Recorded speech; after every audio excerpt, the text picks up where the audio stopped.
gold standard in breast augmentation or enhancement is using silicone implants. What I have in front of me are various implants. You can see that this is a round shaped implant, and you have this which is an anatomical implant.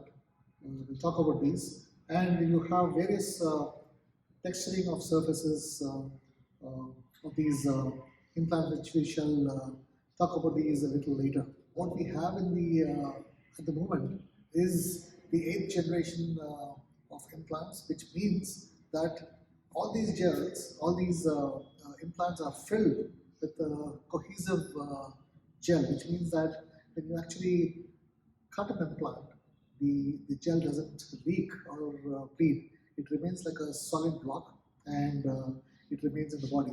Unlike the previous implants, the earlier generation implants, there were a lot of silicone leaks, and there used to be a lot of bleeds, which created a lot of problems for the patient.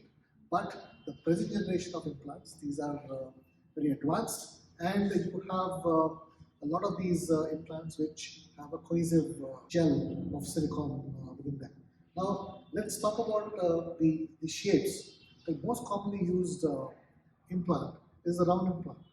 So this has a specific diameter, and for a given patient, the base of the breast, the implants are chosen and they are inserted. So you have the round implants like this, which are most commonly used. And besides this is the teardrop or the anatomical implant. If you see, this particular implant is actually mimicking the shape of the breast. So these are tapered to the top and they are round at the bottom. So this is what is an anatomical implant, and this is how it looks like. And there are specific conditions where we use these anatomical implants. And then you have this implant. It's got a micro texturing. Now, if you compare the two implants, this is smooth. There's no texturing at all. And this implant has more texturing. And if you see this, this is micro texture.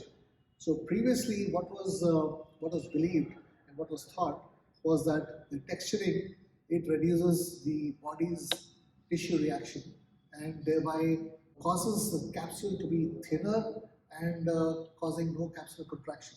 So that was the purpose of using the textured surfaces. But later research showed that the texturing can also cause some amount of problems like rare breast cancers arising from the capsule.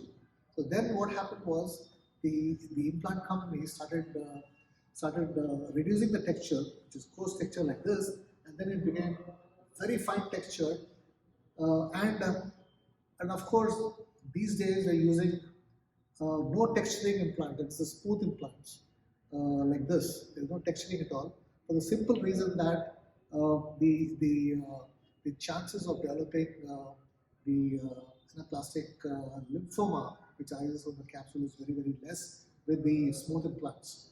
So you have all the varieties, and we can actually help the patient choose which implant is ideal for them based on their requirements, based on their measurements, and based on our clinical experience.